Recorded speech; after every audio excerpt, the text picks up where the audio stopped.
Hello, bonjour les amis, bienvenue dans votre émission Entre nous, décryptage.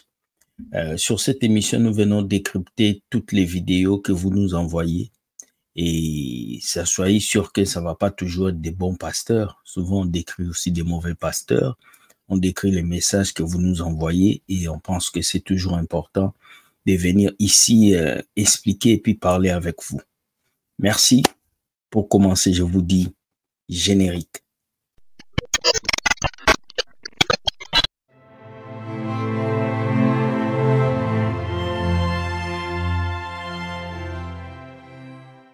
Des retours sur notre plateau Will Gospel Ministry TV.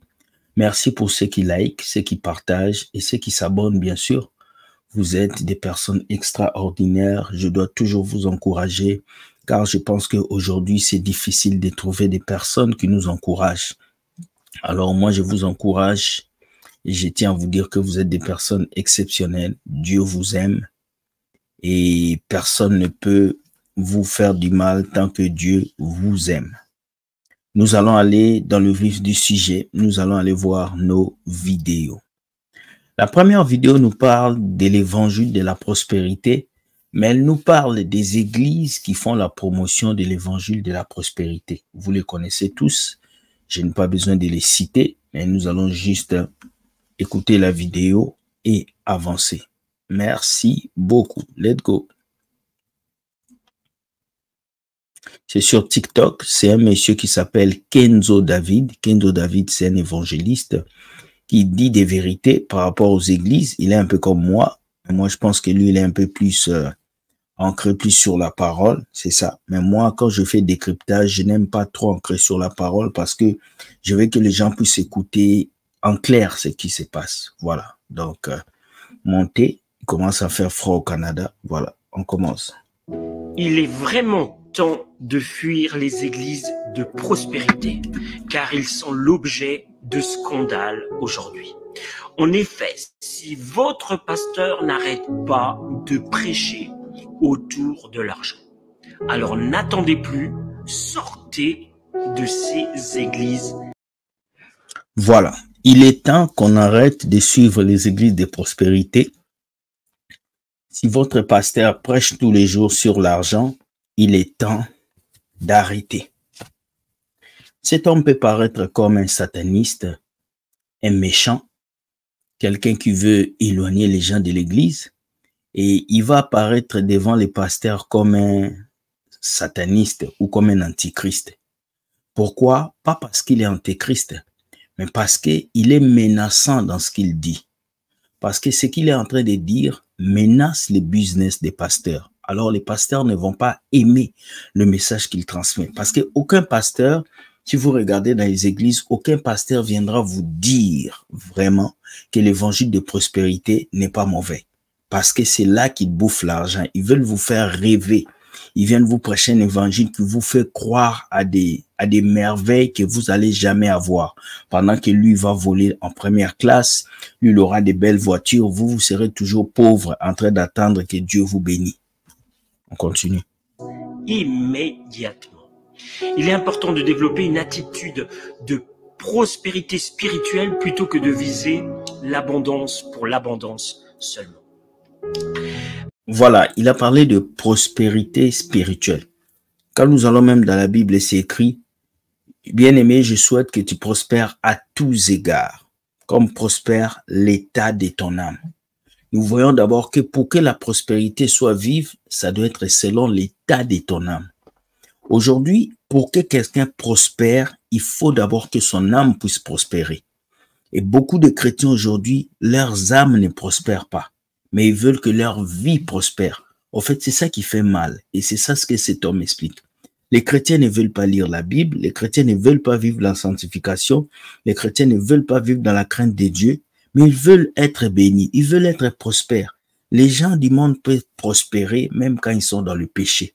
Mais nous, on ne peut pas prospérer dans le péché. Pour qu'on puisse prospérer avec Dieu, notre âme doit déjà prospérer. Et la prospérité n'est pas seulement l'argent. La prospérité n'est pas seulement une voiture. La prospérité, c'est toute chose que Dieu te donne avec grâce. La santé, c'est une prospérité. la beauté physique, c'est une prospérité. La joie, la paix, l'amour, ce sont des prospérités. Mais vos pasteurs de l'église ont mis la prospérité sous la base de l'argent. Ça veut dire que prospérité veut dire argent, voiture, maison. C'est faux. La prospérité commence dans ton cœur avant que cela sorte. Voilà pourquoi on parle de ton âme. On avance. À la lumière de l'écriture, mes frères et sœurs, je dis bien à la lumière de l'écriture. Pourquoi? Parce que la parole est vérité et vie. Amen. D'accord? Et la parole, c'est Jésus-Christ. Amen. Donc l'évangile de la prospérité est fondamentalement défectueux. Voilà, vous devez comprendre pourquoi il dit que l'évangile de prospérité est défectueux. C'est pas qu'il est contre ça, mais c'est que l'évangile de prospérité pousse les chrétiens à dépendre des biens de ce monde. Ça veut dire, ça pousse les chrétiens à dire, je suis chrétien parce que je suis marié, je suis chrétien parce que j'ai un travail. Alors que ces choses-là, les païens l'ont déjà. Ce n'est pas ça qui fait de toi un chrétien. Ce n'est pas ça une prospérité. La vraie prospérité, c'est ce que tu détiens et que les païens n'ont pas. La paix intérieure que tu as, que les païens n'ont pas. La joie intérieure que tu as, que les païens n'ont pas. C'est ça la vraie prospérité. Au fait, il faut que vous puissiez comprendre ça. Fait déjà de sa perception erronée de la relation entre Dieu et l'homme et entre l'homme et Dieu.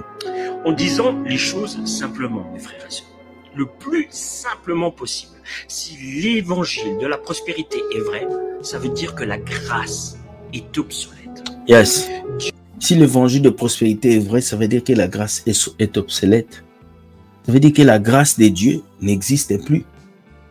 Parce que on va suivre une autre vidéo d'un monsieur qui dit un chrétien doit avoir des maisons, des voitures, des villas. C'est important qu'un chrétien puisse avoir ces choses-là. Mais c'est faux. Un chrétien n'a pas besoin de ces choses-là pour être chrétien. Si nous allons dans la Bible, le pauvre Lazare qui mangeait la nourriture qui tombait de la table du roi, mais il est parti au sein d'Abraham malgré qu'il n'avait rien sur cette terre, mais dans le spirituel, il était plus riche que le riche physique. Alors sur ces messages, ce monsieur veut juste vous dire, bâtissez votre relation en Dieu, pas dans les biens matériels que vous avez, parce que le matériel est périssable, mais ce que Dieu vous donne, c'est ça qu'on appelle la prospérité, ce qui reste éternellement. Quand la Bible dit, la bénédiction de Dieu ne se fait suivre d'aucun chagrin. Cette bénédiction, ce n'est pas une voiture, parce que la voiture peut se gâter. Cette bénédiction, c'est la santé, c'est la vie éternelle que Dieu a mis en vous. On avance. Dieu est sans importance et l'homme, je dirais, est la mesure de toute chose. Moi, j'ai l'impression qu'avec le temps, et je le constate de plus en plus, qu'il y a eu du changement dans le cœur de certains chrétiens. En fait, la prospérité s'est dénaturée jusqu'à ne plus concerner que l'appât du gain. Amen. La prospérité, je pense qu'on va continuer un peu. Richesse. Et il y a eu du changement dans le cœur de certains chrétiens. En fait, la prospérité s'est dénaturée jusqu'à ne plus concerner que l'appât du gain, de la richesse. Et ça, c'est triste. Pourtant, de la richesse, il a bien prononcé. C'est ça le problème. De la richesse, l'appât du gain. Ça veut dire que ces pasteurs parlent de la prospérité qui en tant qu'argent, en tant que voiture, et ils ne parlent pas de la prospérité en tant que la vie éternelle, en tant que Christ qui s'est donné pour que nous soyons sauvés. C'est ça la vraie prospérité. Avoir Jésus dans son cœur, même s'il tremble, même si le monde va mal, tu as Jésus. C'est ça la vraie prospérité. Au fait, les gens aujourd'hui vont à l'église pour être prospères physiquement et non spirituellement. Ils vont à l'église pour avoir un mari, ils vont à l'église pour avoir une femme, ils vont à l'église pour avoir des villas. C'est pas mal, hein? C'est pas mal ces choses, mais d'abord, allez pour le royaume des cieux. Et ces choses-là, vous n'allez pas les avoir parce que vous allez à l'église.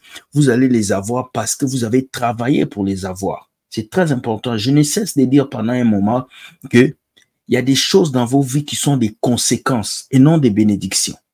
Nous allons continuer. Tous ceux qui lisent la parole de Dieu donc qui est vérité et vie, savent que le mot prospérité est un terme biblique qui englobe bien plus que l'argent et les biens matériels. Yes. Vous savez, la Bible nous dit que la prospérité devient de la cupidité lorsqu'elle s'empare de nos efforts. La prospérité devient de la cupidité lorsqu'elle s'empare de nos efforts. Ça veut dire que lorsque tu commences à donner de toi plus, ce n'est plus la prospérité. Ça devient le m'as-tu vu. Voilà pourquoi les gens sont obligés de donner des offrandes, les gens sont obligés de bâtir les hôtels, les gens sont obligés de payer les offrandes de rachat, les gens sont obligés d'amener des enveloppes au pasteur. Parce qu'ils veulent être prospères, ils veulent se prouver à eux-mêmes qu'ils sont riches. Et c'est triste, parce que la vraie prospérité, c'est une grâce. Tu ne te bats pas pour l'avoir, c'est Dieu qui te l'accorde par grâce. Alors moi, c'est vrai que j'entends des gens de plus en plus parler de l'évangile de prospérité.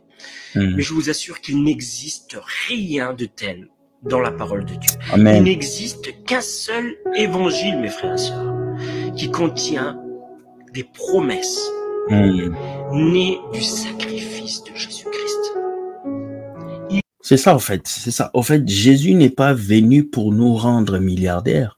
Jésus n'est pas venu pour qu'on roule des Lamborghini. Jésus est venu d'abord pour sauver nos âmes, pour l'éternité. Il faut comprendre ça. Dieu n'a pas d'abord premièrement idée que tu sois prospère dans la voiture, dans la maison. L'idée de Dieu est d'abord que Jésus soit dans ton cœur. Et aujourd'hui, ces pasteurs vous font croire que pour être chrétien, tu dois être marié. Pour être chrétien, tu dois avoir une voiture. Pour être chrétien, tu dois avoir une maison. Mais c'est faux. Regardez Jésus. Il est venu donner le salut. Il n'est pas venu nous rendre milliardaires. Pour que tu sois milliardaire, tu dois travailler. Tu dois investir ton argent. Ce n'est pas une question d'accepter Jésus. Voilà pourquoi vous voyez, tous les chrétiens pensent aller accepter Jésus à l'église pour devenir riche. Non. Ce n'est pas parce que tu acceptes Jésus que tu es riche. Et je vais vous choquer.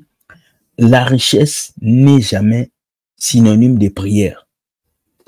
Ce n'est pas parce que tu pries beaucoup que tu deviendras riche. C'est faux. La Bible dit, celui qui ne travaille pas ne mange pas. Un peu de sommeil et la pauvreté te surprendra. Pour être riche avec l'argent physique, il faut que tu travailles. Ce n'est pas une question de prière. Vous comprenez? Et la prospérité dont la Bible parle ici, ce n'est pas l'argent, ce n'est pas la voiture, c'est la paix du cœur, c'est l'évangile de Christ en toi. La Bible n'a qu'un seul évangile, la parole de Dieu, pas l'évangile de la prospérité. Ça, c'est un terme que ces faux pasteurs ont créé pour vous mélanger dans la pâte et vous soutirer de l'argent. Il est mort sur la croix pour nos péchés, pour nous sauver, pour que nous ayons la vie éternelle. Donc, c'est né du sacrifice de Jésus-Christ qui s'applique à tous les aspects de la vie, mes frères et sœurs. En Christ, je ne suis pas juste un héritier de Dieu, de Christ, mais un héritier qui est joint avec Christ. Un co-héritier. Un co-héritier. C'est pourquoi j'expérimente chaque jour les richesses spirituelles que Dieu me fait grâce de pouvoir exercer dans ma vie. Amen. Bonheur, paix, satisfaction pour la gloire de Dieu. Bien-aimé, la parole nous dit bien-aimé. Je souhaite que tu prospères à tous égards et sois en bonne santé comme prospère l'état de ton âme. Voilà. 3 Jean 1, 2. Vous savez, le verset là parle des 3 aspects de votre vie. L'aspect déjà matériel de votre vie, c'est-à-dire la prospérité matérielle, des choses que l'on peut posséder, mais aussi l'aspect physique. Et puis, la prospérité spirituelle, ce qui veut dire la prospérité de votre âme. Mais la prospérité, mes frères et sœurs, de votre âme est le numéro 1. Amen. C'est votre âme. C'est ça en fait. La prospérité de votre âme, c'est ça qui est important. Donc, ce qui est important, c'est pas la prospérité, voiture, maison, villa. Ce qui est important, c'est pas ça. Ce qui est vraiment important, c'est la prospérité de vos âmes. Parce que si Christ revient aujourd'hui, ce n'est pas ta voiture qui va t'amener au ciel. Ce n'est pas ta maison qui va t'amener au ciel. Ce n'est pas toutes ces choses-là. Si Christ revient aujourd'hui, expliquer, c'était clair. Moi, je pense que c'était clair pour moi. Pour que l'aspect physique de cette prospérité se manifeste, il faut que ton aspect spirituel soit bien posé. C'est très important. Donc, vous ne pouvez pas prêcher mariage aux gens sans leur prêcher la conversion. Vous ne pouvez pas prêcher prospérité aux gens, voiture, tout, sans leur prêcher d'abord la repentance. C'est très important de le comprendre. Maintenant, on va écouter une autre vidéo sur la prospérité. On va écouter ce que ses frères vont dire, parce qu'aujourd'hui, j'ai voulu vraiment qu'on regarde les vidéos sur la prospérité, afin que je puisse conclure en bonté et que nous puissions vraiment bien finaliser les choses. Donc, allez, on va écouter notre deuxième vidéo et puis on va finir. L'évangile de la prospérité. Beaucoup d'enfants. L'évangile de la prospérité. Qu'est-ce que c'est que l'évangile de la prospérité? Beaucoup d'enfants de Dieu sont restés pauvres matériellement parce qu'ils ont peur de l'évangile de la prospérité, parce qu'ils ont peur de posséder des biens matériels et des richesses sous prétexte que ça va les détourner de la voie. C'est pas que les chrétiens ont peur des richesses matérielles. C'est que les vrais chrétiens n'ont pas peur des richesses matérielles. Les vrais chrétiens utilisent la richesse matérielle. En fait, la richesse matérielle n'est pas un chef, c'est un objet qu'on peut utiliser. Donc, une voiture, tu l'utilises pour aller au boulot. Si tu as un compte bombé, tu peux prendre ça pour aller en voyage. Donc, ce sont des choses comme ça. Mais c'est pas ça qui te détermine en tant que chrétien, au fait. Donc, c'est pas le socle de la vie chrétienne, les richesses de ce monde. La voix du Seigneur. Et il tire sur toute personne qui parle, qui se sert du nom du Seigneur pour parler de richesse et de biens. Je sais qu'il y a beaucoup d'abus, qu'il y a eu beaucoup d'abus concernant les richesses, et c'est pour ça peut-être que ça met des personnes prudentes. Mais cela ne te dédouane pas ne te dédouane pas du fait que tu puisses rester dans la pauvreté. Comment peut-on servir un Dieu? Comment peut-on être pauvre en servant un Dieu riche? C'est fou, c'est fou. Cette phrase m'a toujours choqué. Comment on peut être pauvre en servant un Dieu riche? Quand tu dis un Dieu riche, tu penses à quoi? C'est Dieu qui est riche, il doit forcément te donner une voiture. C'est Dieu qui est riche, il doit forcément te donner une grosse maison. Être pauvre, c'est d'abord quoi? Être pauvre, ce n'est pas manquer d'argent. Être pauvre, c'est d'abord en esprit. C'est triste de voir des chrétiens qui viennent dire ce genre de phrases. Moi, pour moi, elle est obsolète. C'est une phrase qu'on doit effacer de nos bouches. Comment on peut servir un Dieu riche et nous, on est pauvres? Mais on n'est pas Dieu. Dieu, il est Dieu. Lazare qui était pauvre, il servait le Dieu là. Donc, ce n'est pas obligé parce que tu sers Dieu, tu dois être riche, zéro. Il y a des personnes qui seront des missionnaires dans les forêts. Il y a nous qui serons ici en train de parler de Jésus dans un studio équipé, full option avec des choses de tout terrain. Mais il y a aussi des gens qui n'auront pas les moyens qu'ils ont pour faire des vidéos. Cela ne fait pas d'eux de non-chrétiens. Dieu ne s'intéresse pas à nos positions pour faire de nous des chrétiens. Pour mettre sa gloire, Dieu s'intéresse à notre disponibilité des cœurs. Cela n'a pas de sens pour moi. Cela n'a pas de sens pour moi. Il est carrément dans la fausseté. Riche, tu dois être riche. Ici, c'est fou. Si tu sers un Dieu riche, tu dois être riche. Vraiment, il est hors contexte biblique. Hors contexte biblique. C'est terrible. Parce que quand il dit si tu sers un Dieu riche, tu dois être riche, il parle de quelle richesse? Physique ou spirituelle. Donc, s'il parle d'une richesse physique, ça veut dire que tous les Africains qui sont en Afrique, là, qui sont pas riches, donc ils servent pas Dieu. Dieu n'a pas donné une condition pour le servir. Il faut être riche pour servir Dieu. Non, c'est une bêtise. Et ce sont ces genres de messages que les chrétiens aiment. Si vous allez sur sa vidéo, vous allez voir, merci, bravo, ça nous a touchés. Des bêtises.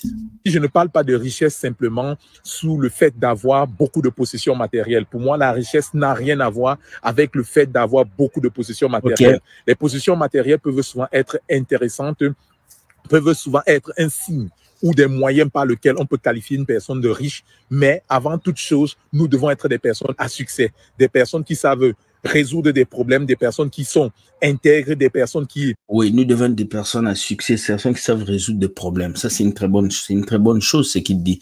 Résoudre des problèmes, aider les gens. Mais on n'a pas besoin d'avoir des millions pour le faire. Avec le peu que tu as, tu peux aider l'itinérant qui est dans la rue. Avec le peu que tu as, tu peux aider l'enfant qui est orphelin. Mais on n'a pas besoin d'avoir des millions pour le faire. Qui sont tournés vers les besoins, vers la résolution des problèmes des autres. Pour moi, c'est ça la vraie richesse. La vraie richesse, c'est celle qui, en fait, nous permet d'être des personnes ressources et des personnes, des sources dans des points, des sources dans le désert. Voilà ce que j'appelle être riche. Mais parlons un peu de cet évangile de la prospérité ce matin. L'évangile de la prospérité, c'est quoi? C'est le fait de se dire qu'on ne devrait pas, dans la maison du Seigneur, parler en quelque sorte de l'argent ou alors attiser les personnes à avoir des possessions matérielles. Je pense que c'est mal connaître Dieu. Dieu n'a aucun problème avec l'argent, avec les richesses. Quand nous regardons la vie de Job, Job était un homme intègre, béni par le Seigneur de toutes sortes de bénédictions. Et j'ai envie de dire à quelqu'un qui m'écoute ce matin que toi également, tu es une personne bénie de toutes sortes de bénédictions dans les lieux élevés. Sache également que en tant qu'enfant de Dieu, le juste vit par la foi. Tu es béni de toutes sortes de bénédictions, mais tes bénédictions sont dans les lieux élevés. Et c'est par ta foi que tu réussis à prendre ces bénédictions et à les amener de manière matérielle. Non, mais ces bénédictions qui sont dans les lieux célestes, ce n'est pas des voitures, ce n'est pas des maisons. Car la Bible dit, Dieu nous a bénis de toutes les bénédictions d'un lieu céleste. On ne parle pas d'une voiture, on ne parle pas d'une maison, de l'argent. Ça, ce sont des conséquences. C'est pas une bénédiction. Donc, lui, dans sa conception, les bénédictions qu'on parle, c'est des voitures, des maisons que tu dois matérialiser. On ne peut pas matérialiser, on ne peut pas mettre notre foi en Dieu sur une voiture. C'est de l'idolâtrie. Tu dois mettre ta foi en Dieu et Dieu va te donner ce dont tu as besoin. C'est triste. Les gens ont la foi pour avoir des voitures, mais ils n'ont pas la foi pour vivre dans la sanctification. C'est triste. Je pense qu'ils se mélangent un peu dans ce propos et on va écouter jusqu'à la fin. Je vais donner ma conclusion. Dans le physique. Donc, lorsque Dieu te bénit de toutes sortes de bénédictions, en fait, il met à ta disposition. Sache que tu as donc un compte en banque bien fourni, mais ce n'est pas ta foi que tu vas amener à manifestation, tout cela sur la terre. Bien sûr, selon tes besoins. Bon, là, il est en train de mentir parce que même si tu as la foi, si tu n'agis pas, tu n'as rien. Donc, il faut que tu bouges, il faut que tu cherches, il faut que tu frappes. Voilà pourquoi même aujourd'hui, on va parler de la vidéo qui arrive. Quitte le confort. Donc, c'est bien d'avoir la foi, mais une foi sans les œuvres est une foi morte. Donc, moi, ce que je vais dire, c'est, oui, tu peux te battre pour avancer, tu peux faire ça, mais ce n'est pas ça qui est le socle. Le plus important d'abord est que ta foi soit basée sur Jésus. Parce que, en tant qu'enfant d'un papa riche et généreux, qui est notre Dieu, notre Père qui est dans les cieux, sache que quels que soient les besoins que tu as sur la terre, soumets tes besoins au Seigneur et il le pourvoira à chacun de tes besoins. Donc, arrêtons de parler d'évangile de la prospérité. Sache que toi, en tant qu'enfant de Dieu, tu ne dois manquer de rien parce que ton Père qui nourrit les oiseaux du ciel, qui ne sème ni ne moissonne, mais dont Dieu prend soin, tu vaux mieux que ces oiseaux du ciel-là parce que tu es un enfant de Dieu. Arrête de vivre dans la galère. Ce n'est justement pas forcément par la prière simplement que tu vas entrer en possession des richesses que le Seigneur a pour toi, mais tu vas entrer en possession de ces richesses-là par la foi. Premièrement, non, pas par la foi, pas par la foi, non. On ne rentre pas par la foi pour avoir une voiture, c'est une bêtise. On va travailler pour avoir une voiture. On ne rentre pas par la foi pour avoir un travail, c'est faux. On va déposer des CV pour avoir un travail. Il faut qu'on puisse préciser les choses. Aujourd'hui, vous avez fait grandir ces chrétiens dans cette mentalité-là. Il faut prier, tu auras un travail. On ne prie pas pour avoir un travail. On dépose des CV pour avoir un travail. Il faut prier pour avoir une voiture. La prière n'attire pas la voiture. Il faut chercher un travail et tu vas payer la voiture. Donc, si tout le monde devait prier avoir des voitures, tous les chrétiens du monde entier allaient avoir des voitures. Si tout le monde devait aller prier pour avoir des maris, tout le monde allait avoir des maris. Non, ce n'est pas la foi dont on parle, c'est une foi qui est basée sur Dieu. On croit en Dieu, on prie Jésus et Jésus nous bénit à sa manière. Mais on ne peut pas avoir, j'ai la foi d'avoir une voiture. Non, ce n'est pas un récital.